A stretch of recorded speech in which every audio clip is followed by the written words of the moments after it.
YouTube channel medical and nurses of shorts. आज का topic है हमारा डेंगू, जिसको हम हड्डी तोड़ बुखार भी कहते हैं, और ब्रेक बॉर्न फीवर। तो इसका कॉज क्या है, कैसे फैलेगा, वायरल है कि बैक्टीरियल है, किस तरीके की डिसीज़ है, आप इसको कैसे ट्रीट कर सकते हैं, क्या इसके सिम्टम्स होंगे, ऑल ओवर थिंग हम 5 से 6 मिनट में डिस्कस करेंगे।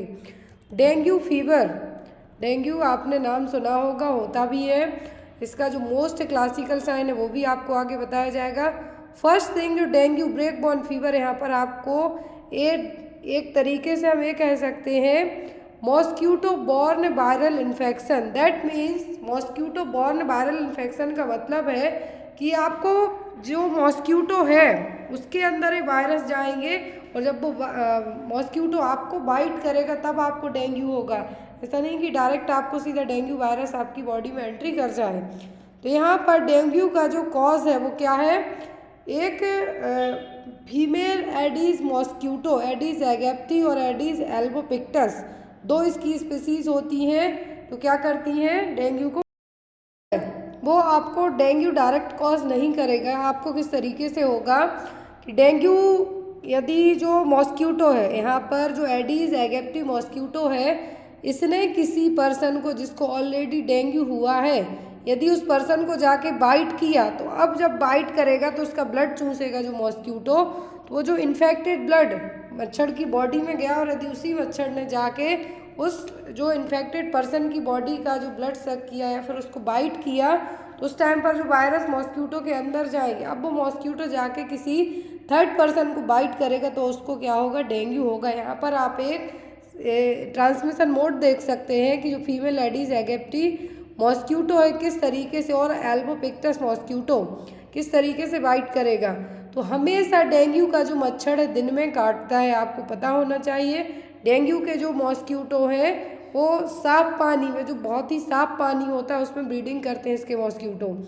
तो यहाँ पर mosquito infection takes a blood meal from a person with acute dengue. जैसा मैंने आपको कहा कि जो पर्सन ऑलरेडी क्या उसको डेंगू है, यदि मच्छर ने जाके उसको बाइट किया, तो अब जो वायरस ऑलरेडी उस पर्सन की बॉडी में है, डेंगू का जो वायरस है वो फ्लेविब्रेडा फैमिली से लिया हुआ वायरस, फ्लेवी वायरस है, जो पर्सन की बॉडी में रहेगा, मच्छर के अंदर गया, मच्छर ने किसी दूसरे को काटा, उसको डेंगू दिया, और इसी तरीके से जो ट्रांसमिशन है होता रहेगा। अब यहाँ पर नेक्स्ट आता है कि जो डेंगू वायरस है तो मच्छर के थ्रू होगा आपको, इसीलिए यहाँ पर इसको क्या कहा गया है, मॉस्क्यूटो बॉर्न वायरल इन्फेक्शन। क्या है, डेंगू क्या है, मॉस्क्यूटो बॉर्न वायरल इन्फेक्शन है। अब इसका जो वायरस है, जो वायरस पहले मच्छर की बॉडी में गया, मच्छर की लार्वा के थ्रू आपकी बॉडी में एंटर कर गया, तो ये क्या है, फ्लेवी वायरस, जो कि फ्लेविब्रेडा फैमिली से बिलोंग करेगा।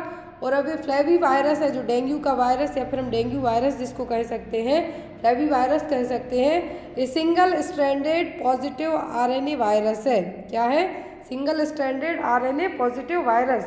अब यहाँ पर जो फ्लेवी वायरस फैमिली है, एक तरीके के आर्थ्रोपोड वायरल जो वायरस इन्फेक्शन कॉज करेगा वो है, जिसमें फ्लेवी वायरस फैमिली के जो वायरस हैं, yellow fever virus, West Nile virus, Zika, tickborne encephalitis virus, ये सब क्या है, फ्लेविब्रेडा फैमिली के वायरस हैं।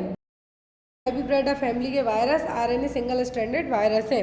इंक्यूबेशन पीरियड की यदि हम बात करते हैं डेंगू के, तो इसका इंक्यूबेटरी पीरियड होता है 5 to 7 days। दैट मीन्स 5 से 7 दिन के अंदर आपकी बॉडी लक्षण शो करेगी, साइन सिम्टम शो करेगी।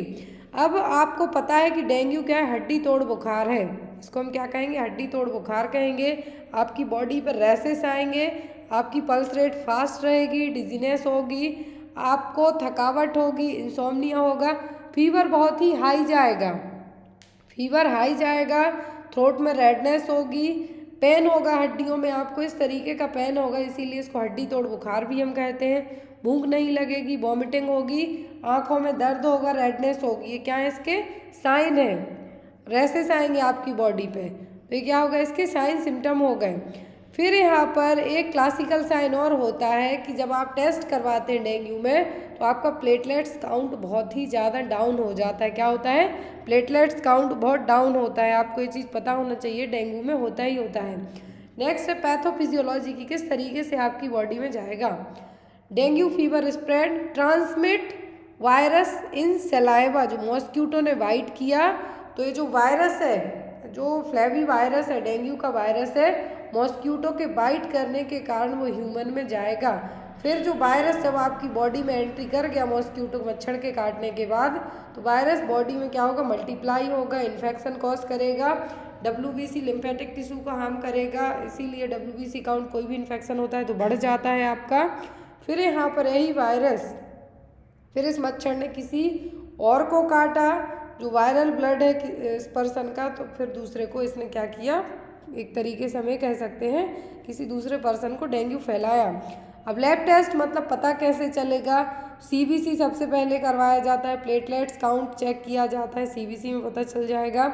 नाट टेस्ट होता है जिसमें न्यूक्लिक एसिड, जिसको न्यूक्लिक एसिड एम्प्लीफिकेशन टेस्ट भी कहा जाता है, इसमें कंफर्म किया जाता है कि डेंगू है या नहीं। फिर यहाँ पर एंटीजन डिटेक्ट किया जाता है, IgM भी चेक किया जाता है, तो इससे भी पता चलेगा। नेक्स्ट आता है यहाँ पर कि आप रोक कैसे सकते हैं। आपको पता है कि मच्छर दिन में बाइट करता है डेंगू का, साफ़ सुथरे पानी में ब्रीडिंग करेगा मच्छर। तो यहाँ पर सबसे पहले अपनी फैमिली को क्या करना है, प्रिवेंट कर सकते हैं आप डेंगू होने से। तो यहाँ पर फुल क्लॉथ पहने, फुल स्लीव्स क्लॉथ पहने। यदि आपके यहाँ पर ज़्यादा मच्छर हैं तो रात में सोने के टाइम पर मॉस्क्यूटो नेट का यूज़ करें। आपके आसपास जहाँ पर भी इंडोर आउटडोर है उस एरिया को पूरा क्लीन करके रखें। जो कहीं पर भी सराउंडिंग वाटर भरा होता है, तो जैसे आपने सुना होगा कि जून जुलाई में मॉस्क्यूटो ब्रीडिंग को रोकने के लिए बहुत सारे अभियान चलाए जाते हैं, कैंपेन कराए जाते हैं, वो इसीलिए होते हैं।